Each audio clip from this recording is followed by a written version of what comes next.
Assalamualaikum warahmatullahi wabarakatuh. Waalaikumsalam warahmatullahi wabarakatuh. Alhamdulillahillazi anzala al-Qur'an hudan lin-nasi wa bayyinatin minal huda wal furqan. Wassalatu wassalamu ala asyrafil anam wa ala alihi wa ashabihil kiram, amma ba'd.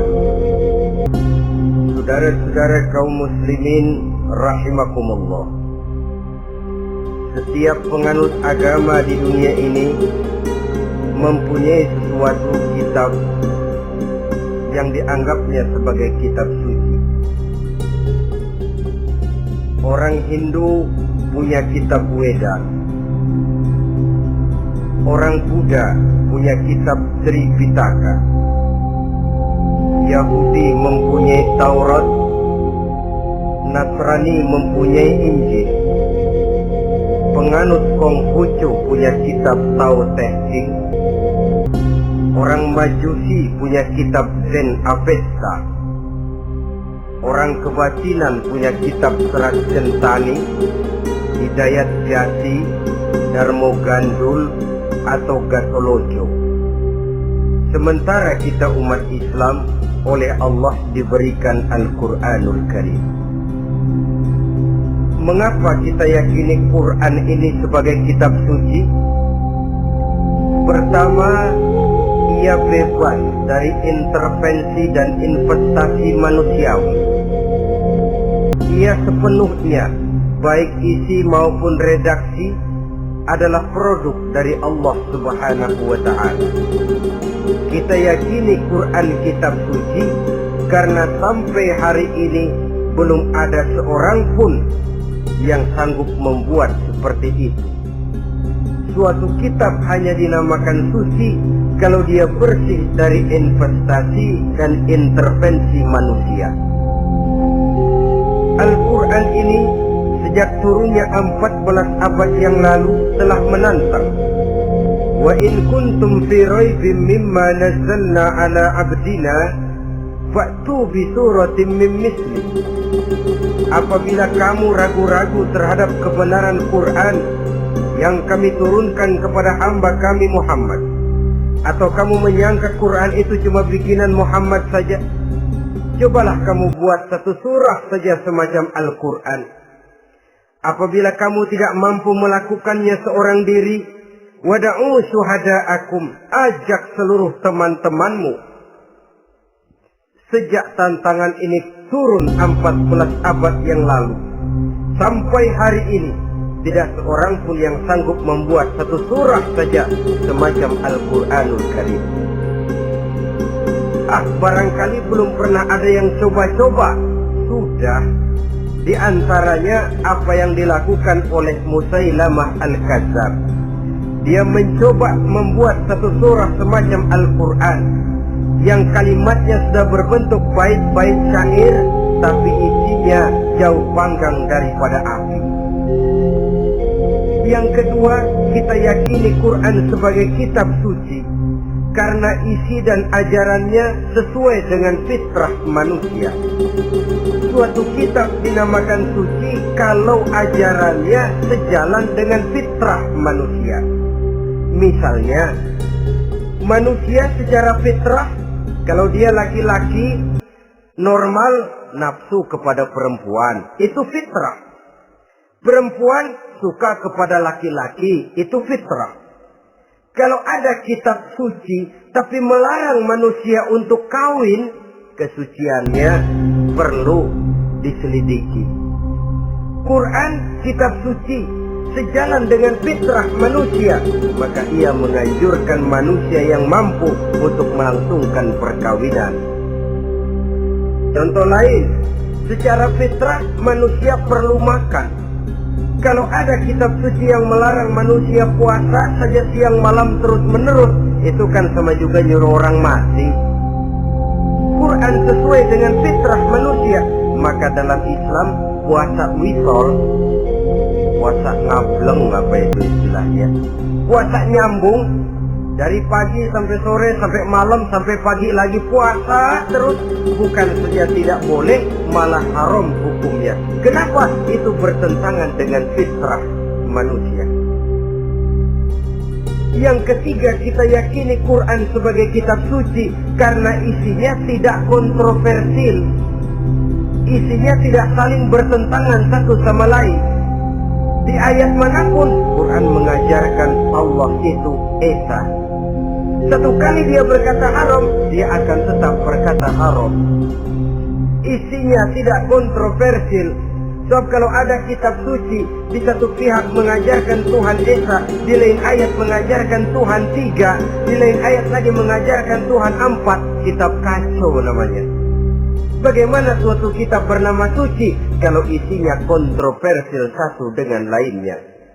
Dari 3 kriteria inilah kita yakini Quran sebagai kitab suci. Masalah yang akan kita bicarakan pada pertemuan kita kali ini, bagaimana sikap kita terhadap Al-Quranul Karim sebagai kitab suci. Berangkat dari sebuah hadis di mana Rasulullah Shallallahu Alaihi Wasallam pernah memberikan tawaran. Beliau bersabda, "Man ja'ala al-Qur'ana amamahu qadahu ilal jannah, wa man ja'ala al-Qur'ana khalfahu saqahu ilan nar." Siapa yang menjadikan Quran sebagai imam, maka Quran akan membimbing dia ke dalam surga. Tetapi siapa yang menjadikan Quran sebagai makmum, maka Quran akan mendorong dia ke dalam neraka. Pilihan terserah kita. Siapa yang menjadikan Quran sebagai imam, ditempatkannya Al-Quran di depan, dia ikuti petunjuk dan ajaran Al-Quran, maka Quran akan membimbing dia ke surga. Surga dunia, lebih-lebih lagi surga akhirat. Tetapi sebaliknya, siapa yang menempatkan Quran di belakangnya, dia belakangi Al-Quran, dia belakangi perintah dan ajaran-ajaran Al-Quran, dia perturutkan hawa nafsunya dalam kehidupan ini, maka Quran akan mendorong dia ke dalam neraka. Ya, neraka dunia, lebih-lebih lagi neraka akhirat. Pilihan terserah kita. Saya mau tanya, kira-kira Quran dalam hidup kita jadi imam apa jadi makmum? Imam apa makmum? Kalau Quran jadi imam, artinya kita umat Islam jadi makmum.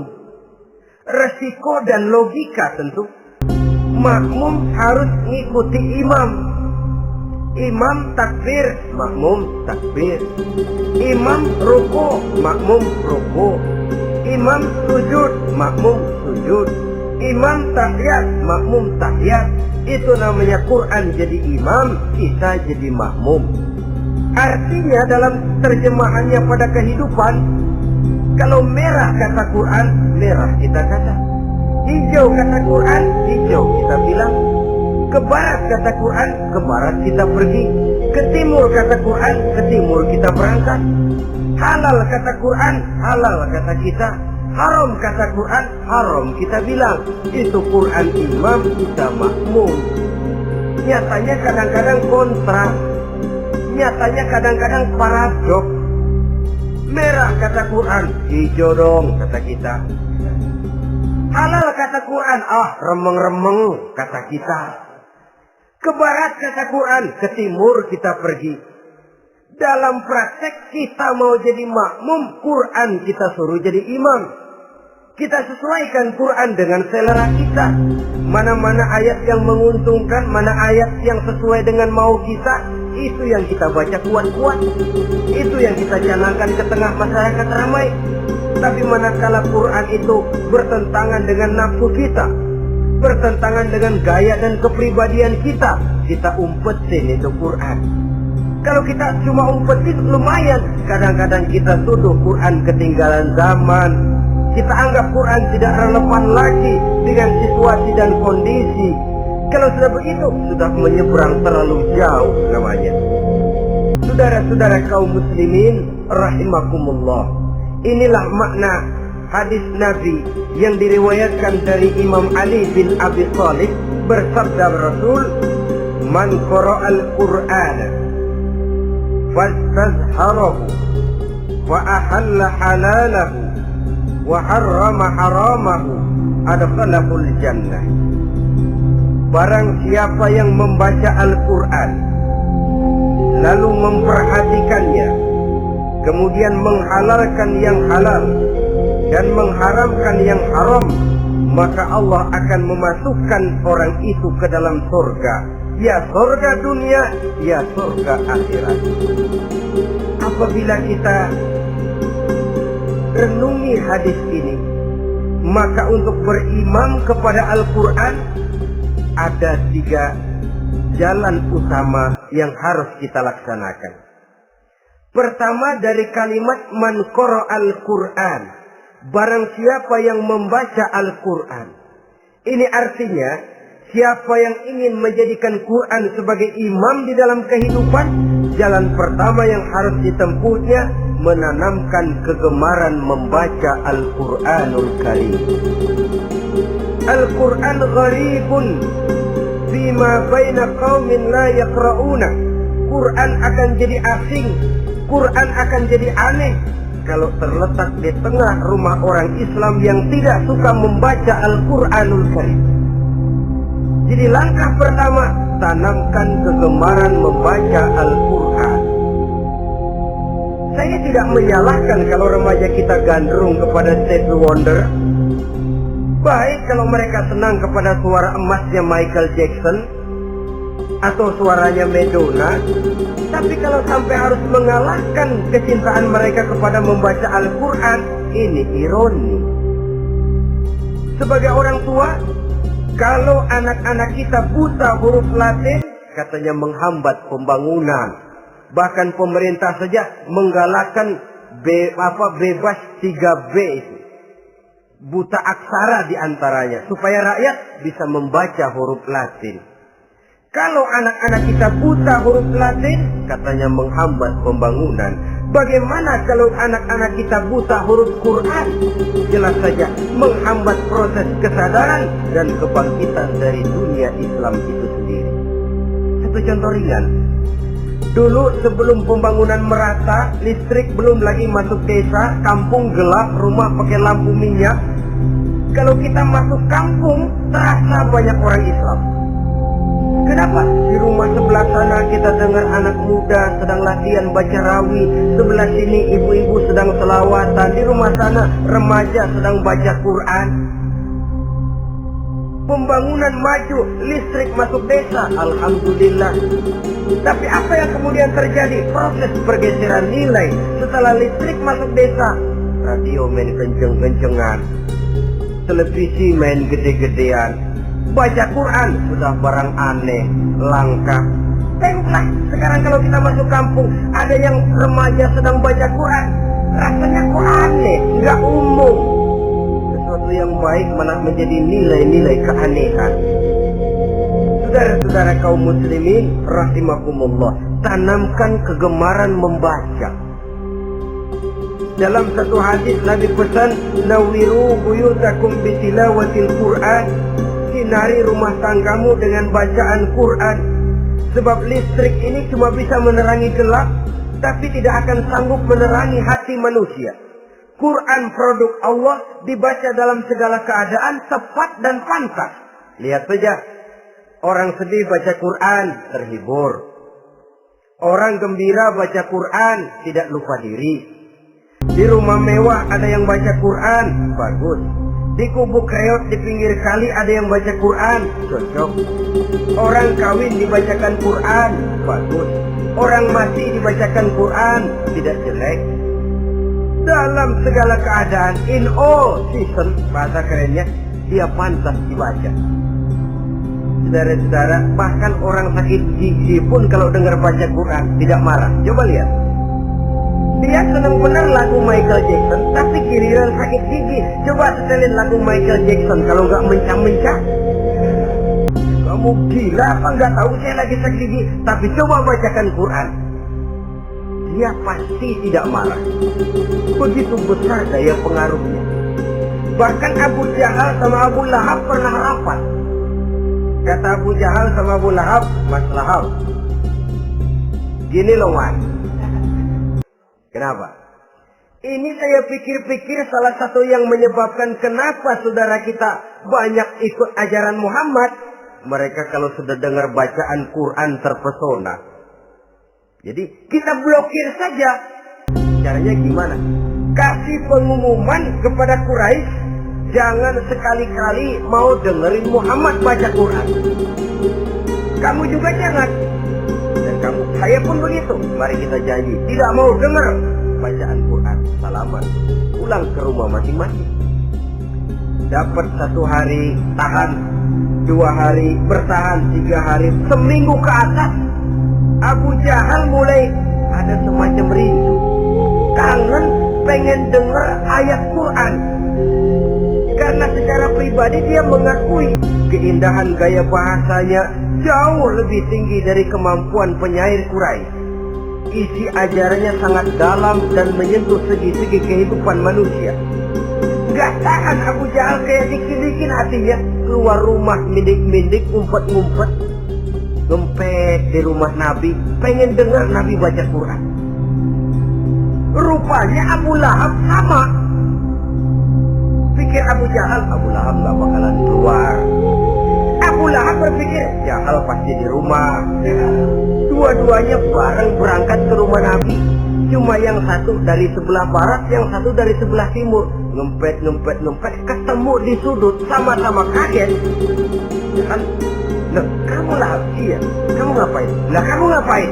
Akhirnya sama-sama malu, sama-sama tidak bisa menahan diri. Akhirnya sama-sama ngakui. Bagaimanapun kita harus akui bahwa Al-Quran ini mengandung daya pesona yang sangat luar biasa. Itu dari segi bacaan. Belum lagi dari segi ajaran, belum lagi dari segi isi. Tanamkan kegemaran membaca Al-Quran.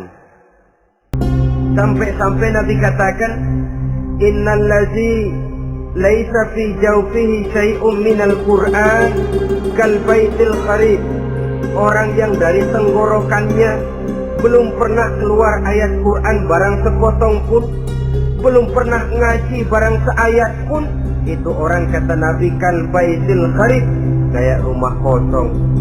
Rumah kan kalau kosong biar bagus, mewah, besar, perabotannya lengkap. Kalau kosong, angker. Setan, kuntilanak, membersih, betah benar di situ. Saudara-saudara kaum muslimin rahimakumullah. Dalam satu percontohan Nabi mengatakan begini. Masalul mu'minil ladzi yaqra'ul Qur'an kamatsalil utrujah. Rihuha thayyibun wa ta'muha murr wa ta'muha thayyibun. Orang mukmin yang suka membaca Quran adalah ibarat buah utrujah. Baunya wangi, rasanya lezat. Kira-kira kalau di negeri kita buah apa utrujah itu? Semacam jeruk yang manis lah. Sudah baunya wangi, rasanya enak. Itu buah. Orang mukmin yang suka baca Quran kayak buah itu. Baunya wangi, rasanya enak. Artinya syiarnya hidup, isinya memang orang mukmin. Sebaliknya, wa masalul mu'minil ladzi la yaqra'ul Qur'an kamatsalit tamra la riha laha wa ta'muha hulwun.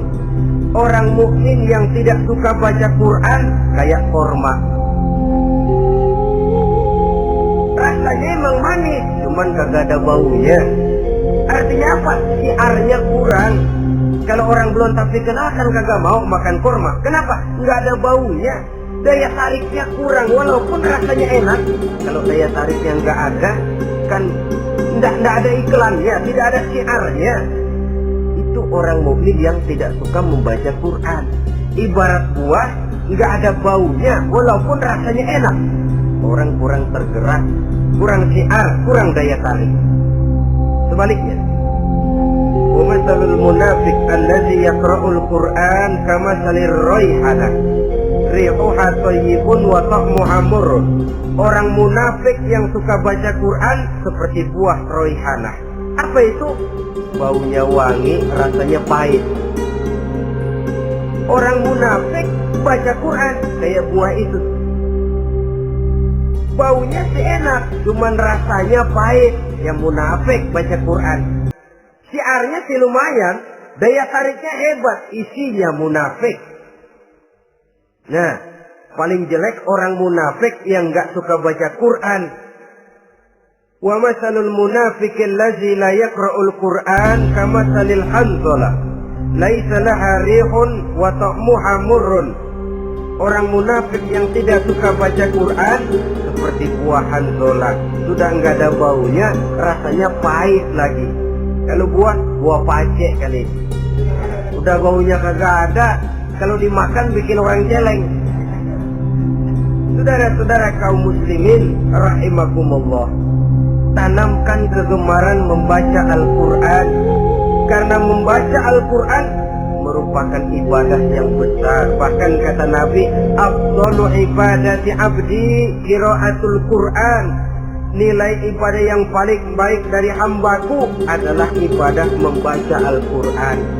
Dalam sholat pahalanya lebih besar di luar sholat daripada di luar sholat. Dengan wudu pahalanya lebih besar daripada tanpa wudu. Mengerti pahalanya lebih besar daripada tidak mengerti. Tapi tidak mengerti pun jangankan membaca, mendengar saja orang baca Quran dengan baik sudah didoakan untuk mendapat rahmat. Berpahala mendengar bacaan Al-Quran walaupun tidak mengerti. Apalagi membaca sendiri, apalagi mengerti apa yang kita baca, tentu pahala itu akan jauh lebih besar. Ini yang pertama, tanamkan kegemaran membaca Al-Quranul Karim. Yang kedua, dalam hadis tadi, fastazharuh, man qara'al Qur'ana fastazharuh.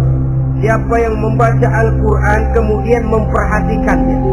Jadi kalau kita mau berimam kepada Al-Quran, setelah menanamkan kegemaran membaca, yang kedua, perhatikan, pahami isinya. Jangan seperti monyet pakai mahkota, ketawa, girang, cengengesan, tapi dia tidak tahu arti kebesaran mahkota yang disandangnya. Bangga dengan Al-Quran, tapi apa kandungannya kita tidak mengerti. Untuk memahami Al-Quran ini, caranya bagaimana? Tentu mudah saja.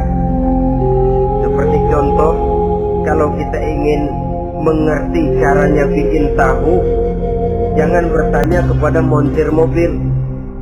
Montir mobil ahli betul urusan mesin, tapi kalau urusan tahu, tanya dong tukang tahu.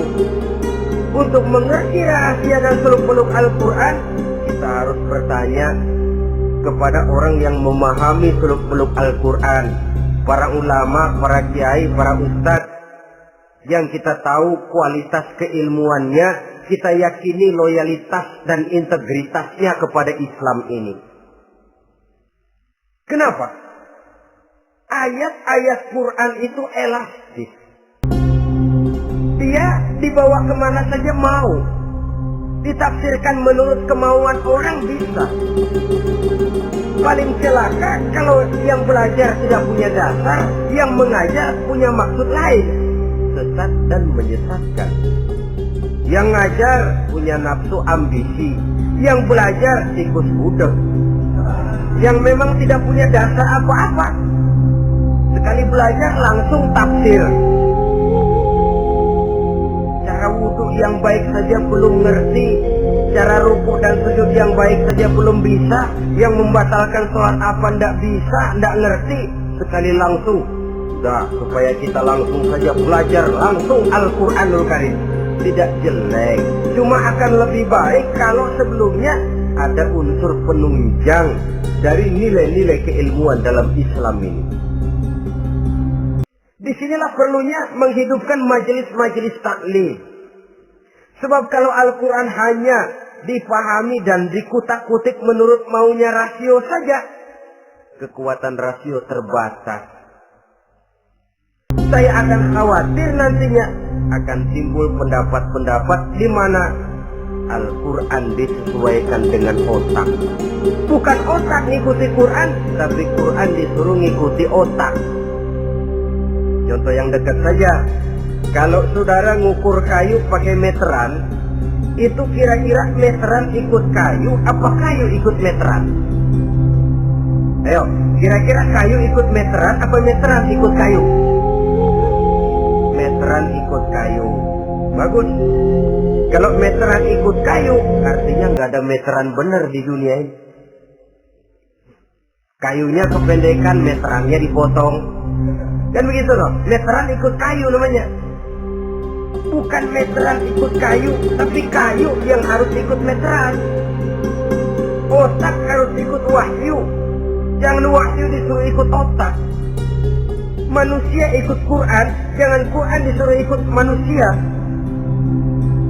Dan kaum orientalis, ya, orang barat di luar Islam yang mendalami, mempelajari Islam dengan tujuan mencari kelemahan Islam untuk menghantam umat Islam.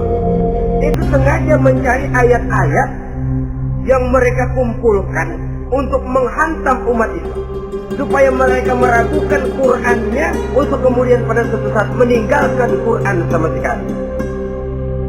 Inilah pendapat ada ayat Quran yang sudah tidak sesuai lagi katanya dengan situasi dan kondisi. Seolah-olah otak manusia sudah jauh lebih pintar daripada Al-Quranul Karim. Saudara-saudara kaum muslimin rahimakumullah, inilah yang kita berlindung dari Allah. Sebab secara demikian, dengan kata lain, kita secara tidak sadar sudah mengurangi kemahamutlakan dan kesempurnaan dari Allah Subhanahu wa ta'ala. Untuk memahami Al-Quran, maka kita harus bertanya kepada ahlinya, mengaji, menghidupkan majelis-majelis taklim. Jangan sampai Al-Quran menjadi awam di tengah masyarakat Islam sendiri. Ini jalan yang kedua, memahami isinya. Sehingga dengan demikian, manakala Al-Quran dibacakan orang, pemikiran kita tidak lagi terpusat kepada kemerduan suara orang yang membaca, tapi tertuju kepada isi yang dikandungnya. Sehingga dalam kondisi semacam itu, boleh jadi tiap kali dibacakan Al-Quran, nilai iman makin tambah. Kita dengar orang baca, Alam tara kaifa fa'ala rabbuka bi ashabil fil. Terbayang oleh kita bagaimana Raja Abrahat dengan pasukannya mau menghancurkan Ka'bah. Bagi Allah cukup menurunkan burung ababil, hancur lebur Abrahat, raja besar dengan seluruh pasukan gajahnya. Berantakan dibuatnya cuma dengan burung ababil. Allah maha besar, Allah maha kuat. Tambah iman. Kalau tidak, ya seperti yang banyak terjadi. Quran menceritakan azab, kita malah kesenangan. Walakum azabun alim, kamu akan mendapat azab yang pedih. Kita teriak di pojokan, toyib, toyib. Allah, alhamdulillah. Digambarkan azab malah baik-baik. Bahwa kita suka, kita gemar kepada bacaan Quran dengan suara yang merdu, alhamdulillah. Akan lebih baik lagi kalau kita mengerti apa yang dibacanya. Sebab perintah membaca tersirat makna perintah untuk memahami. Perintah memahami tersirat makna untuk mengamalkan.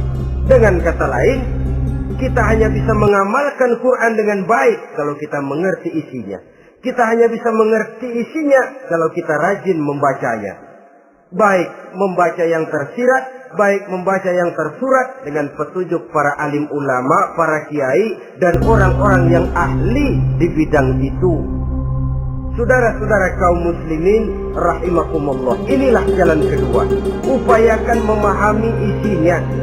Hidupkan kajian-kajian agama, hidupkan majelis-majelis taklim.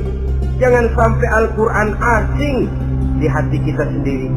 Jangan sampai kita awam terhadap makna kandungan dan ajaran Al-Quran, sementara kita yakini bahwa dialah yang akan bisa membimbing kita menuju kebahagiaan sejak dari dunia sampai ke akhirat nanti.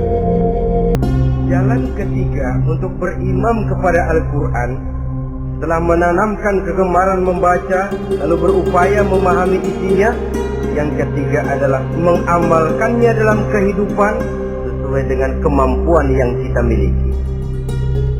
Quran tidak akan membawa berkah Kalau ajaran yang terkandung di dalamnya kita baca, tapi kemudian kita injak-injak dalam praktek kehidupan. Quran mengatakan riba haram, tapi praktek kita dalam hidup malah senang betul kepada riba. Quran mengajarkan jagalah kesatuan persatuan dan ukhuwah Islamiyah. Praktek yang kita lakukan malah centang berenang, malah saling bertolak belakang, malah kadang menjegal kawan seiring, menggunting dalam lipatan, ramai kita dengan kita. Lalu kelemahan pun menjadi kenyataan di mana-mana. Quran sekali lagi tidak akan membawa berkah kalau yang kita baca kita injak-injak. Tentang pengamalan Al-Quran ini, Allah Subhanahu wa ta'ala mengklasifikasi manusia dalam firman-Nya. Tsumma awrasna al-kitaba allazina istafaina min ibadina. Kemudian kami wariskan Al-Quran ini kepada hamba-hamba kami yang kami pilih. Ya Allah, coba saja kita lihat ayat ini. Quran kitab pilihan, diberikan kepada umat pilihan, yaitu kita-kita ini. Lalu bagaimana umat pilihan ini setelah menerima Al-Quran? Terbagi dalam 3 kelompok besar. Pertama, kata Allah, faminhum zalimun li nafsihi. Di antara mereka ada yang setelah menerima Al-Quran kemudian zalim kepada dirinya sendiri. Artinya hanya mulutnya saja yang menerima Al-Quran, tapi perbuatannya menginjak-injak Al-Quran. Orang semacam ini tidak zalim kepada Allah, tidak zalim kepada Rasulullah, tetapi orang semacam ini zalim kepada dirinya sendiri. Dia terima Quran dengan mulutnya, tapi dia injak-injak Quran dengan perbuatannya. Na'udzubillah summa na'udzubillah.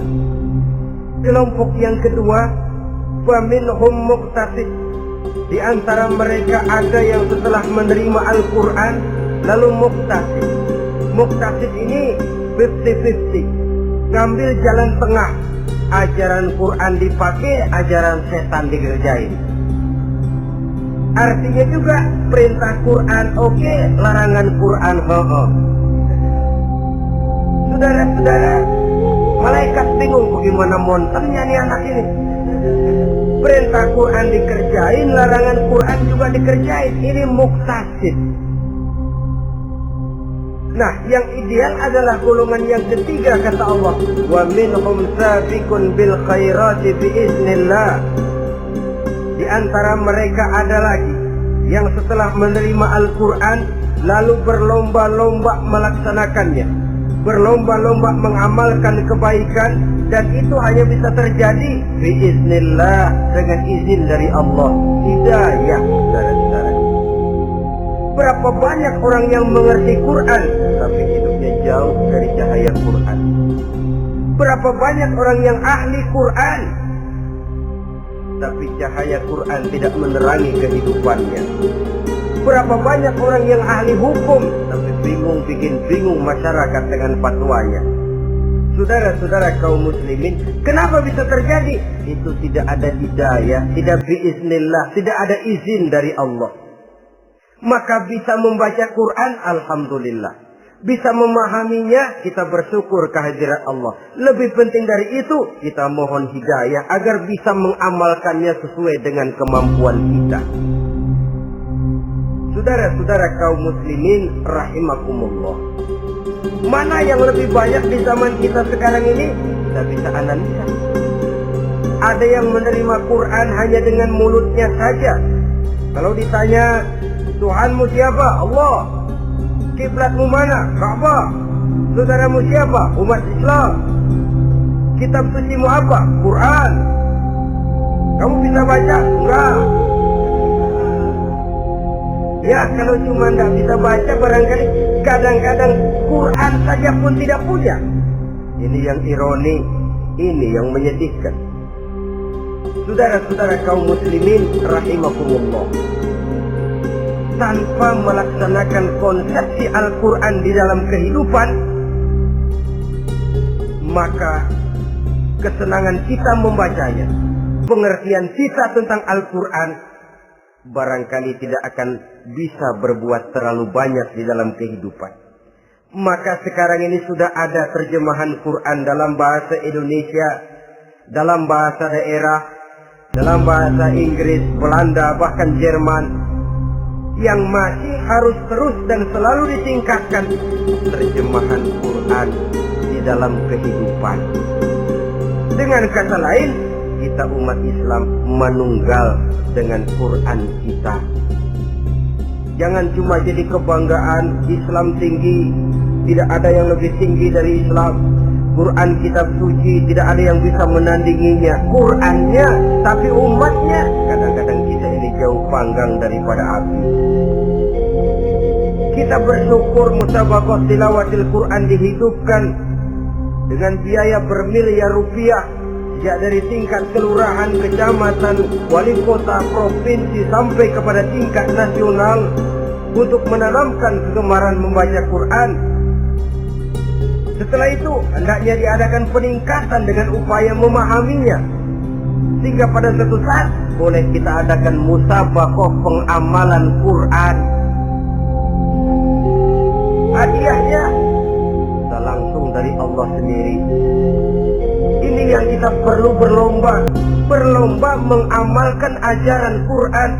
Sabiqun bil khairat, berlomba mengamalkan ajaran-ajaran Al-Quranul Karim. Oleh karena Al-Quran ini dalam bentuknya yang umum kadang-kadang hanya menjelaskan satu persoalan secara global, kita memerlukan tuntunan sunnah dari Rasulullah Sallallahu Alaihi Wasallam. Umpamanya, Quran hanya mengajarkan aqimis sholat, dirikan sholat. Caranya bagaimana? Tidak ada cara sholat dalam Quran. Dari mana kita tahu cara sholat? Dari sunnah. Itu sebabnya selain Al-Quran sebagai sumber utama, kita memerlukan sunnah. Bahwa sholat pakai takbiratul ihram di Quran tidak ada. Bahwa sholat pakai tahiyat dalam Quran tidak ada. Jadi kalau orang cuma Quran saja, tidak ada sunnah itu, ya bagaimana kita bisa sholat? Quran cuma mengatakan wa atimul hajja wal umrata lillah, laksanakan haji dan umrah karena Allah. Bagaimana manasik haji? Bagaimana cara sa'i? Bagaimana cara wukuf? Bagaimana cara melontar? Tidak ada dalam Quran. Yang memuat itu tidak lain sunnah. Untuk memahami Quran dan sunnah ini, kita memerlukan orang yang menguasai Quran dan sunnah. Oleh karena itu kita perlu petunjuk kepada para ulama. Itu sebabnya Quran sendiri mengatakan, wa in tanaza'tum fi syai'in farudduhu ila Allahi wa rasulih. Apabila kamu berbeda pendapat tentang suatu persoalan, kembalikan kepada Allah dan Rasulnya. Kembalikan kepada Allah artinya kembalikan kepada Quran.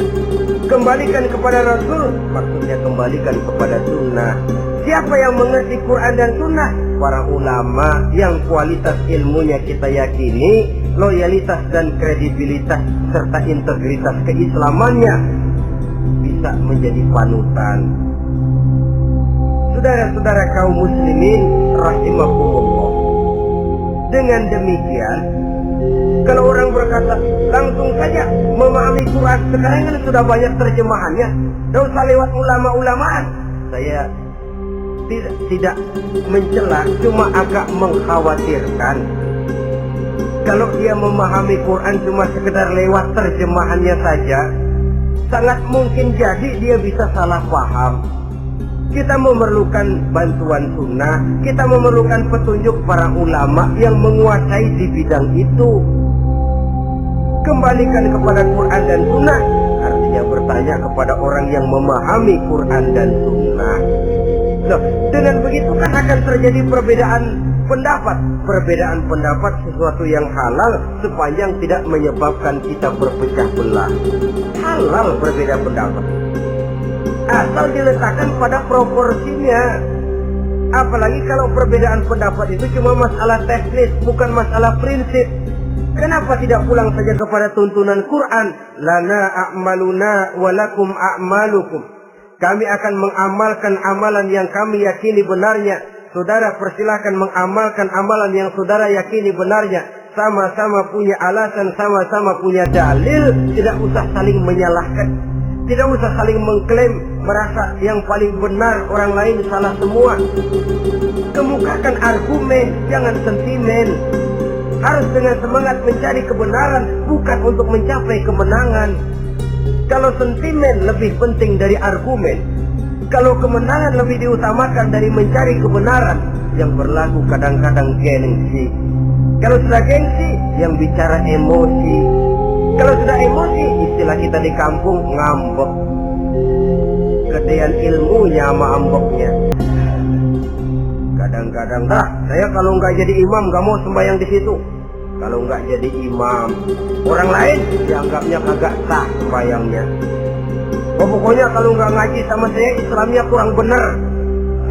Mengklaim. Perbedaan pendapat wajar, halal, asal tidak menyebabkan kita berpecah belah. Dan sewajarnya kita lebih berusaha mencari titik pertemuan, memperbesar persamaan, dan bukan mengutak-utik perbedaan.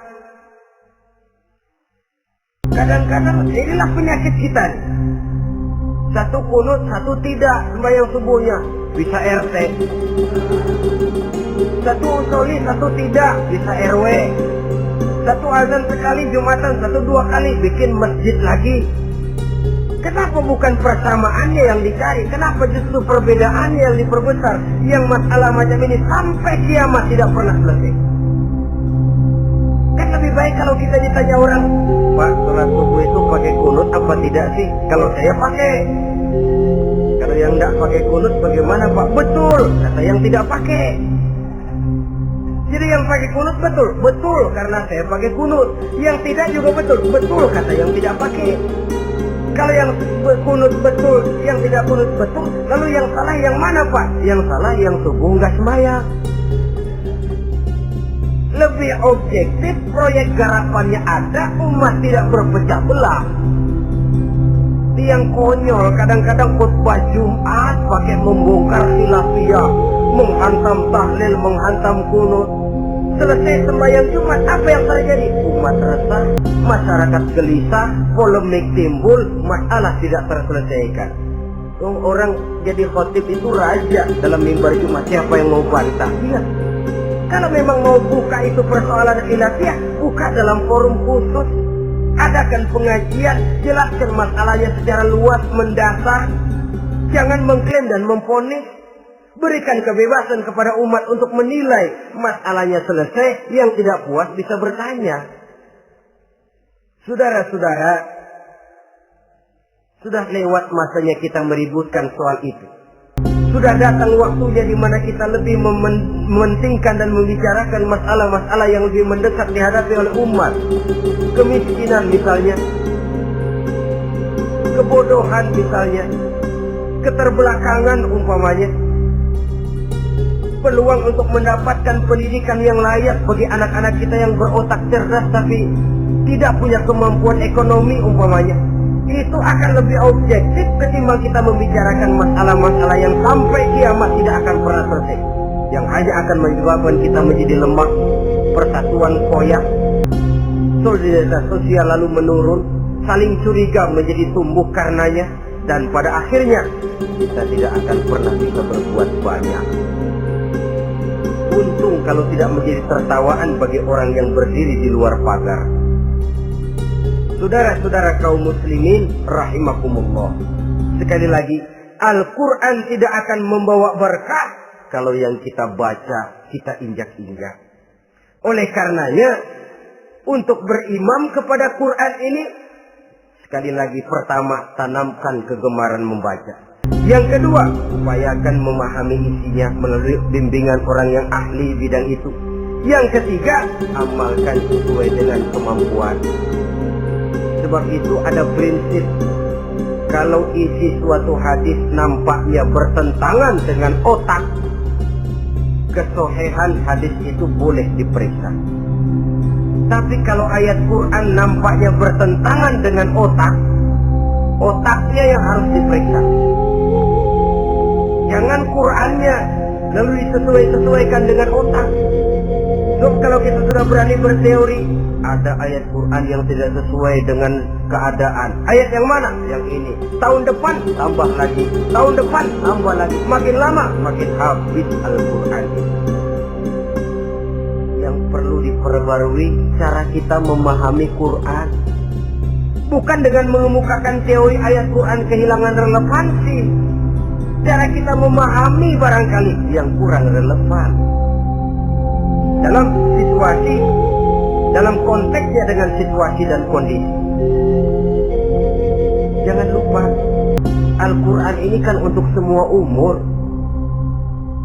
Dia bisa dipahami secara filosofis, dia bisa dipahami dengan kacamata orang awam. Tingkat kemampuan berpikir orang tidak semuanya sama. Kalau semua orang kita mau ajak berfilsafat, merenung dalam-dalam, menerawang tinggi-tinggi, ialah buat mereka yang terjangkau oleh perguruan tinggi.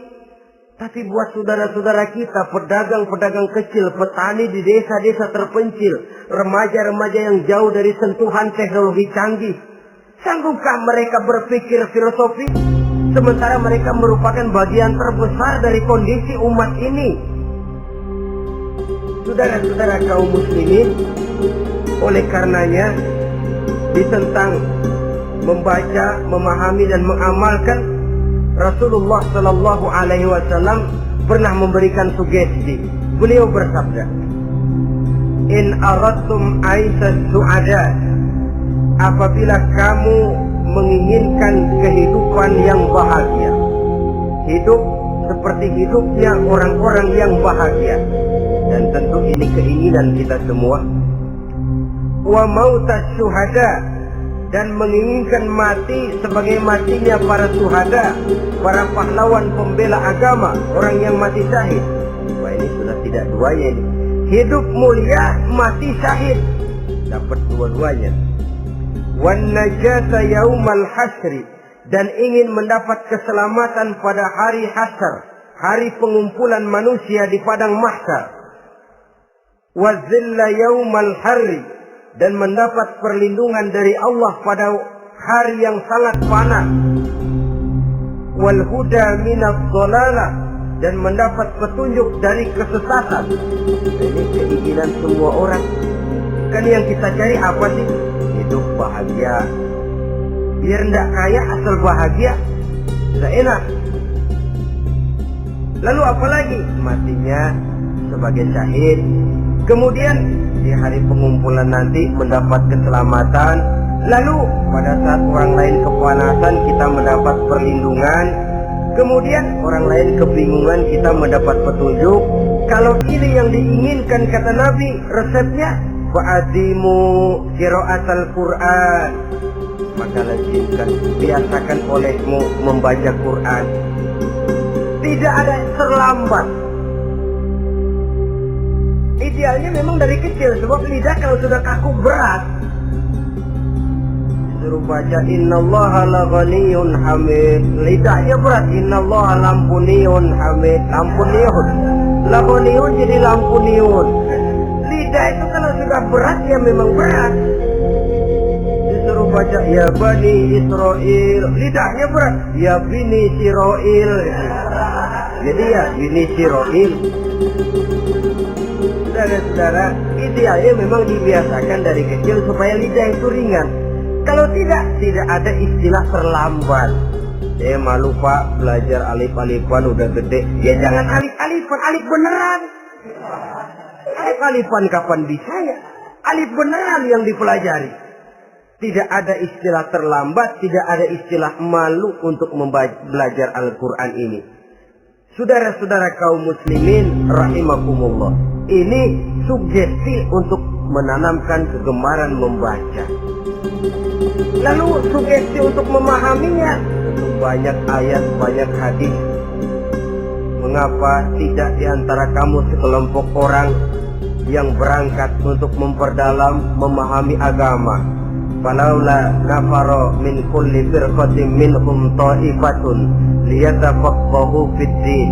Di tengah kelompok orang yang berangkat belajar teknologi canggih, di tengah grup orang yang mendalami ekonomi, di tengah kelompok orang yang membidangi hukum, di tengah kelompok orang yang sibuk meneliti ilmu-ilmu kedokteran, mengapa tidak ada kelompok orang yang secara takhasus dia tafaqahu fid din, mendalami agama ini, mendalami Quran ini? Harus ada.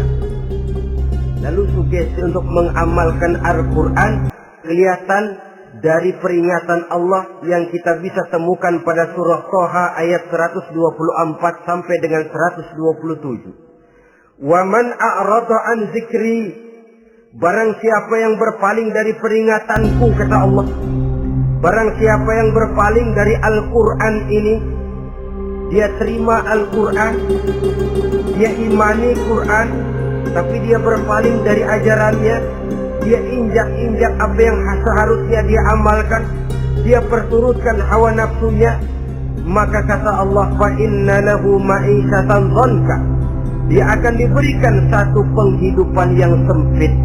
Inna lillahi wa inna ilaihi raji'un. Diberikan hidup yang sempit. Kalau hidup sudah terasa sempit, bagaimanapun luasnya rumah, sempit. Kalau hidup sudah terasa sempit, bagaimanapun banyaknya harta, sumpah. Kalau sudah hidup ini terasa sempit, bagaimanapun luasnya pergaulan, tidak ada tempat kita bertanya, melarikan persoalan, membagi rasa. Siapa yang berpaling dari Quran, dia akan diberikan penghidupan yang sempit. Bukan dagangnya tidak untung, bukan kerjanya tidak digaji, tapi kesempitan hati lebih bahaya loh dari kesempitan ekonomi. Itu di dunia. Di akhirat, wa nahsyuruhu yaumal qiyamati a'ma. Di akhirat nanti dia akan dikumpulkan oleh Allah dalam keadaan buta. Ya Allah, ya Rasul. Padahal ke akhirat kita baru tumben. Sekali ke akhirat buta. Masya Allah.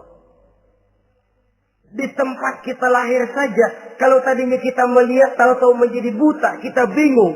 Padahal jalan sudah pernah kita lihat, arah sudah pernah kita tahu. Bagaimana di padang mahsyar nanti?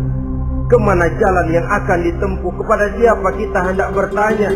Mana teman, mana istri, mana anak? Buta pula kita. Kesengsaraan yang merupakan puncak kesengsaraan. Dikala itu orang yang semacam tadi protes, Rabbi, lima hasyartani a'ma wa qad kuntu basira. Wahai Allah, kenapa hari ini saya dikumpulkan dalam keadaan buta? Padahal ketika di dunia dulu saya melihat, saya menyaksikan gunung yang menjulang tinggi ke angkasa, saya melihat lautan yang luas terhampar biru membentang, saya saksikan luas tanah, sawah luas menguning, saya saksikan keindahan alam. Di dunia saya melihat Allah. Kenapa sekarang saya dikumpulkan dalam keadaan begini? Protes dia, tidak terima dia. Allah jawab, kadzalika atatka ayatuna fanasitaha. Kata Allah, begitulah memang. Dahulunya waktu di dunia telah datang ayat-ayat kami kepadamu, telah turun Al-Quran, telah datang agama, fanasitaha, tapi kamu lupakan dia. Kamu lupakan Quran, kamu lupakan Islam. Datang ayat, turun Quran, turun agama, kamu belaga filon, kamu belaga nggak tahu. Wa kadzalikal yauma tunsa, maka hari ini pun begitulah kamu dilupakan. Sebagaimana dulu waktu di dunia kamu telah melupakan ayat-ayat, melupakan kitabku, melupakan ajaran-ajaranku. Hari ini kamu pun dilupakan. Seolah-olah Tuhan cuma nggak bilang. Mereka protes, Tuhan, kenapa saya buta padahal di dunia saya ngeliat? Kata Tuhan, kalau bahasa kita, lu rasain. Lu sih, kenapa dulu di dunia? Pura-pura nggak lihat. Kenapa waktu di dunia? Pura-pura nggak tahu. Kenapa waktu di dunia kamu lupakan Quran? Maka hari ini pun engkau kami lupakan. Wa kadzalika al-yawma tunsa wa kadzalika najzi man asrafa wa lam yu'min bi ayati rabbih wal 'adzabul akhirati asyaddu wa abqa. Demikianlah kami membalas orang yang berlebih-lebihan, orang yang melampaui batas dan tidak mau beriman kepada ayat-ayat Tuhannya, dan sungguh siksa akhirat itu lebih dahsyat dan lebih kekal. Siksa dunia mungkin kelaparan, kekurangan ekonomi, kekurangan pakaian, tapi berapa hari paling lama seumur manusia? 70 tahun umur kita, ya paling lama begitulah. Tapi siksa akhirat, kesengsaraan akhirat, kesengsaraan neraka, asyaddu wa abqa, lebih dahsyat dan lebih kekal. Di zaman sekarang orang bukan cuma berbuat potong kompas, berpikir pun potong kompas, berpikir pun ngambil jalan pintas. Dia lebih memilih kesenangan yang sedikit dengan mengorbankan kesenangan yang abadi. Dia mengejar surga yang sebentar dengan menghancurkan surga yang kekal. Dicarinya surga dunia, hidup cukup, rumah bagus, makan bagus, pakaian bagus, istri bagus, dengan menghalalkan segala macam cara, berpaling daripada kehidupan agama, injak-injak Al-Quranul Karim. Kita berlindung kepada Allah, jangan sampai dimasukkan dalam kelompok yang di akhirat nanti dibangkitkan dalam keadaan buta. Na'udzubillah summa na'udzubillah. Di sini kita terkesan dengan apa yang dikatakan Sayyid Muhammad Abduh, al-Islam mahjubun bil muslimin. Kebesaran Islam kadang-kadang tertutup oleh tingkah laku umat Islam sendiri. Keluhuran dan kesempurnaan Al-Quran tertutup oleh kebodohan umat Islam. Sedangkan untuk mengungkapkan rahasia Al-Quran ini diperlukan keahlian yang kompleks. Saudara yang di Fakultas Teknik belajar teknologi, ungkap buka rahasia Quran di bidang teknologi. Saudara yang di bidang kedokteran, ungkap buka rahasia Al-Quran di bidang kedokteran. Saudara yang ahli geologi, pelajari struktur kulit bumi dengan mengungkap rahasia Al-Quran. Sehingga pengkajian kita tentang teknologi, pengkajian kita tentang angkasa luar, pengkajian kita tentang anatomi manusia akan berakhir kepada subhanaka ma khalaqta hadza batila. Ya Allah, tidak satu pun yang Engkau ciptakan ini sia-sia. Perut bumi mengandung minyak, timah, kekayaan yang berharga untuk manusia. Mempelajari angkasa luar bisa memahami musim dan menyelamatkan manusia. Mempelajari rimba belantara, teknologi canggih, akhirnya akan memperkuat nilai-nilai iman. Menerjemahkan ajaran Quran lewat disiplin ilmu yang kita kuasai masing-masing, untuk kemudian bekerja sama bahu-membahu dalam rangka mengimani Al-Quran, mengamalkan Al-Quran, dan mengawal keluhuran Al-Quranul Karim yang atas dasar tuntunannya kita hidup, untuknya kita berjuang, dan dalam bimbingannya kita ingin kembali menghadap Allah Subhanahu wa Ta'ala. Inilah pertemuan yang singkat ini.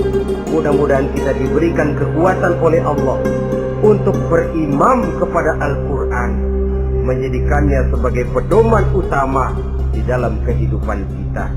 Terima kasih atas segala perhatian. Mohon maaf atas segala kekurangan. Usikum wa nafsi bitaqwallah. Wassalamualaikum warahmatullahi wabarakatuh.